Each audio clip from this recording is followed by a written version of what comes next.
the real Guyana real estate opportunity that no one is talking about. Everyone's telling you the same story about Guyana right now. Oil boom, GDP growing 16% a year, rents skyrocketing. Buy anything, you can't lose. That story is incomplete. And if you invest based on it, you're going to overpay for the wrong property in the wrong neighborhood, chasing the wrong tenant. I'm Raymond McMillan, and today I'm going to show you what the data says, where the real opportunity is, who your best tenant actually is here, and whether you should buy or build. Here's the number nobody puts on the thumbnail. Guyana's GDP per capita is now over $33,000 here. But a median Guyanese worker takes home somewhere between 240 and 450 US dollars a month here. That gap between headline national wealth and actual household income, that's not a warning sign. That's the opportunity here. It means you don't have one housing market in Guyana. You have two sitting on the same coastline at completely different price points. One market is the expat and oil executive rental market. The other is a local, professional, and middle class market. Most investors only ever look at the first one here. That's a mistake. Let's talk geography, because Georgetown isn't specific enough anymore. If you're chasing the expat dollar, you're looking at Prashad Nagar, Bel Air Park, and Queenstown for that central walk to the embassy crowd here. And Eccles, Providence, the Public Gardens, and Diamond out on East Bank Demerara, which is genuinely the new Georgetown, thanks to the four-lane highway. But here's the corridor almost nobody's marketing to: Better Hope and Lusignan. Established, with schools, solid infrastructure, and its local middle class professional territory. It's underrated because it is not glamorous here. That is exactly why it's not overpriced yet. And keep an eye on Silica City, inland on the Soesdijk Linden Highway. It's a government backed project deliberately built away from the flood prone coast here. Long horizon, speculative, but worth watching here. Now, the question everyone wants answered: who do you rent to? Expat, oil versus local resident. Expat and oil segment, furnished rent of 800 to 2,500 US dollars a month. Gross yield 6 to 8%. Sounds great here, but here's the catch here. ExxonMobil's own local content strategy is to keep increasing the Guyanese share of their workforce. The expat rental pool is one that companies are actively trying to shrink over time here.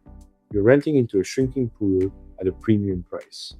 Local resident segment, rent around 215 to 385 US dollars a month. Gross yield 4 to 5%.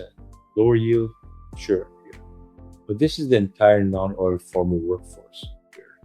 Teachers, public servants, retail and services staff here. It's a pool roughly 10 times the size of the expat market, and it's the segment the local press is calling a genuine cost of living crisis because supply hasn't kept up here. The honest answer here: expat rentals pay you more per unit today. Local rentals are the more durable structural bet for the next decade here. If you're going after the expat tenant, building, or buying near new wins, that tenant is paying for backup generators, air conditioning, security, modern kitchens here. Older Georgetown housing stock just doesn't have that. And that's exactly why the gated communities command a premium. If you're going after the local tenant, buying and renovating existing stock wins here. At $200 a square foot to build and rent, capped around $400 a month, new construction almost never pencils out for that tenant here.